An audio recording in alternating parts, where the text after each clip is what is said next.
Hi hello ನಮಸ್ಕಾರ. ಎಲ್ಲರೂ ಹೇಗಿದ್ದೀರಾ? ಚೆನ್ನಾಗಿದ್ದೀರಾ ಅಂತ ಭಾವಿಸ್ತಾ ಇದ್ದೀನಿ.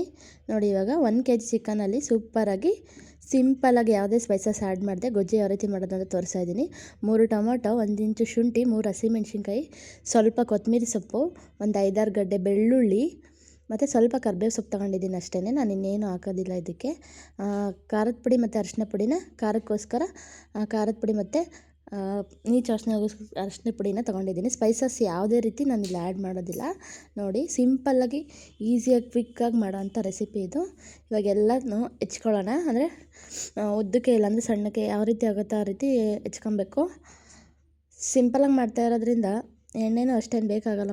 ಈ ಮಾಂಸದ ಅಡುಗೆಗಳಿಗೆಲ್ಲ ಎಣ್ಣೆ ಜಾಸ್ತಿ ಹಾಕ್ಬಾರ್ದು, ತಿನ್ನೋಕ್ಕಾಗಲ್ಲ. ನೋಡಿಕೊಂಡು ಆ್ಯಡ್ ಮಾಡ್ಕೊಳ್ಳಿ. ಟೊಮೆಟೊ ಎಲ್ಲ ಇವಾಗ ಸಣ್ಣದಾಗಿ ಹೆಚ್ಕೊಬೇಕು.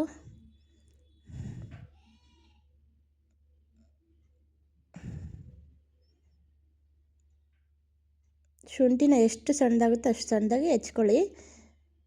ಬೆಳ್ಳುಳ್ಳಿನೂ ಅಷ್ಟೇ ಜಜ್ಕೋಬೇಕು. ನೋಡಿ, ಶುಂಠಿನ ನಾನು ಹೆಚ್ಕೊಂಡಿದ್ದೀನಿ. ಇವಾಗ ಬೆಳ್ಳುಳ್ಳಿನೆಲ್ಲ ಸ್ಮ್ಯಾಶ್ ಮಾಡಿಕೊಂಡು ಅದನ್ನು ಒಂದು ಲೋಟದ ಸಹಾಯದಿಂದ ಜಜ್ಕೊತೀನಿ. ಕಲ್ಲು ಅಥವಾ ಲೋಟದ ಸಹಾಯದಿಂದ ಜಜ್ಕೋಬೇಕು.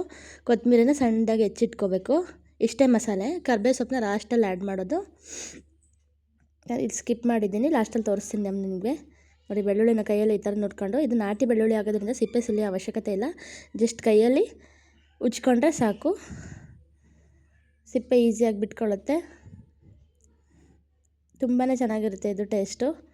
ಬೆಳ್ಳುಳ್ಳಿ ನಾನು ಊರಿಂದ ತರಿಸಿರೋದು. ಇಲ್ಲಿ ಬೆಂಗಳೂರಲ್ಲಿ ಬೆಳ್ಳುಳ್ಳಿ ಸಿಗೋದಿಲ್ಲ. ಅದಕ್ಕೋಸ್ಕರ ನಾನು ದಾವಣಗೆರೆಗೆ ಹೋದಾಗೆಲ್ಲ ನನಗೆ ಯಾವ್ಯಾವ ಐಟಮ್ ಬೇಕೋ ಎಲ್ಲ ತೊಗೊಂಬಂದ್ಬಿಡ್ತೀನಿ.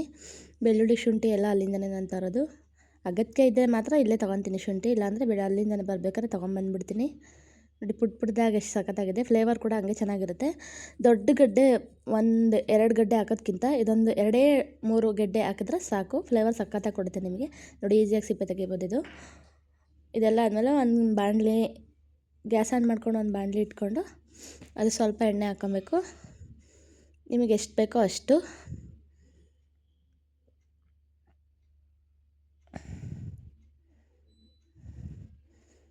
ಎಣ್ಣೆ ಕಾದಾದಮೇಲೆ ನಾನಿಲ್ಲಿ ಚಿಕನ್ ಹಾಕ್ತೀನಿ ಡೈರೆಕ್ಟಾಗಿ. ನಾನು ಈರುಳ್ಳಿನ ಬಳಸಿಲ್ಲ ಈ ಅಡುಗೆಲಿ. ಈರುಳ್ಳಿ ಹಾಕ್ತಾನೆ ಮಾಡಿರೋದು. ಗ್ರೇವಿ ಸೂಪರಾಗಿ ಬಂದಿತ್ತು ಮಾತ್ರ. ತುಂಬಾ ಇಷ್ಟ ಆಯಿತು ನನಗಂತೂ. ಚಿಕನ್ನ ಹಾಕಿ ಸ್ವಲ್ಪ ಉಪ್ಪು ಅರಿಶಿನ ಪುಡಿ ಹಾಕಿ ಚೆನ್ನಾಗಿ ಬಾಡಿಸ್ಕೊಬೇಕು ಚಿಕನ್ನ. ಒಬ್ಬೊಬ್ಬರು ಒಂದೊಂದು ಥರ ಅಡುಗೆಗಳು ಮಾಡ್ತಾರೆ, ಆದರೆ ನಾವು ಮಾಡೋ ರೀತಿಯೇ ಬೇರೆ. ಹಳ್ಳಿ ಸ್ಟೈಲಿ ತೋರ್ಸೋಕೆ ಹೋಗ್ತೀನಿ ನಾನು, ಪ್ಯೂರ್ ನಾಟಿ ಸ್ಟೈಲು. ನಿಮ್ಗೆ ಇಷ್ಟ ಆದರೆ ಕಮೆಂಟಲ್ಲಿ ತಿಳಿಸಿ. ನೆಕ್ಸ್ಟ್ ಯಾವ ಅಡುಗೆ ಬೇಕು ಅಂತ ತಿಳಿಸೋರು ಸಹ ನಾನು ಮಾಡಿ ತೋರಿಸ್ತೀನಿ. ಯಾರೆಲ್ಲ ನನ್ನ ಚಾನಲ್ ನೋಡ್ತಿದ್ದೆ ಅವ್ರಿಗೆಲ್ಲ ಹಾಯ್. ಆಲ್ರೆಡಿ ಯಾರು ನನ್ನ ಚಾನಲ್ ಸಬ್ಸ್ಕ್ರೈಬ್ ಮಾಡಿದ್ದಾರೋ ಥ್ಯಾಂಕ್ ಯು. ಇನ್ನು ಯಾರು ನನ್ನ ಚಾನಲ್ ಸಬ್ಸ್ಕ್ರೈಬ್ ಮಾಡಿಲ್ಲ ಪ್ಲೀಸ್ ಸಬ್ಸ್ಕ್ರೈಬ್ ಮಾಡಿ ಸಪೋರ್ಟ್ ಮಾಡಿ. ನೋಡಿ, ಇದು ಚೆನ್ನಾಗಿ ನೀರೆಲ್ಲ ಬಾಡಿಸ್ಬೇಕು. ಅಂದರೆ ನೀರು ಹಾಕ್ತೇನೆ, ಚಿಕನಲ್ಲಿರೋ ನೀರೆಲ್ಲ ಹಿಂಗೋಗೋವರೆಗೂ ಚೆನ್ನಾಗಿ ಚಿಕನ್ನ ಬಾಡಿಸ್ಬೇಕು.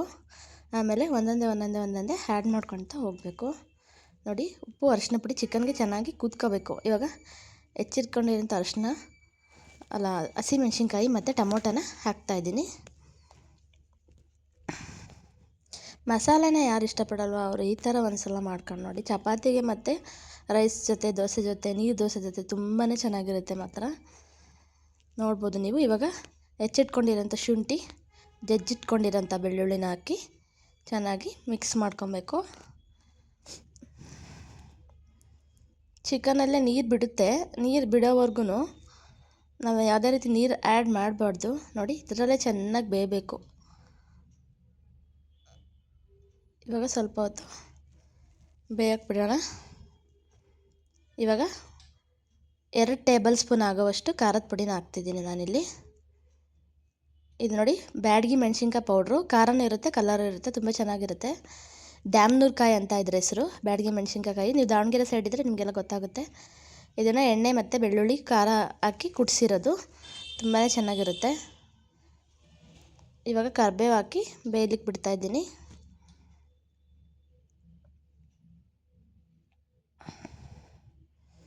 ಚೆನ್ನಾಗಿ ಮಿಕ್ಸ್ ಮಾಡಬೇಕು.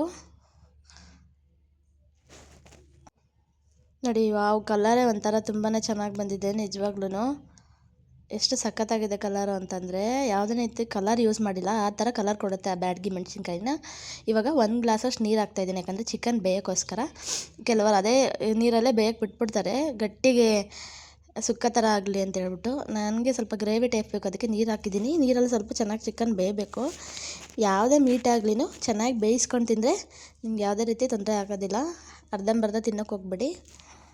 ನೋಡಿ ಚೆನ್ನಾಗಿ ಕುದೀತಾ ಇದೆ.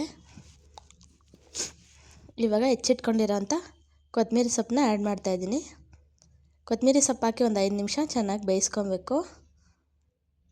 ಏನು ಗೊತ್ತಾ, ಮಸಾಲೆ ಎಣ್ಣೆ ಬಿಡೋವರೆಗೂ ಬೇಯಿಸ್ಕೊಂಡ್ರೆ ಯಾವುದೇ ರೀತಿ ಗ್ರೇವಿ ಆದ್ರೂ ಸಖತ್ತಾಗಿರುತ್ತೆ. ನೋಡಿ ನೀವು ಕಾಣಿಸ್ಬೋದು ಹೆಂಗೆ ಎಣ್ಣೆ ಬಿಟ್ಕೊಂಡಿದೆ ಅಂತ.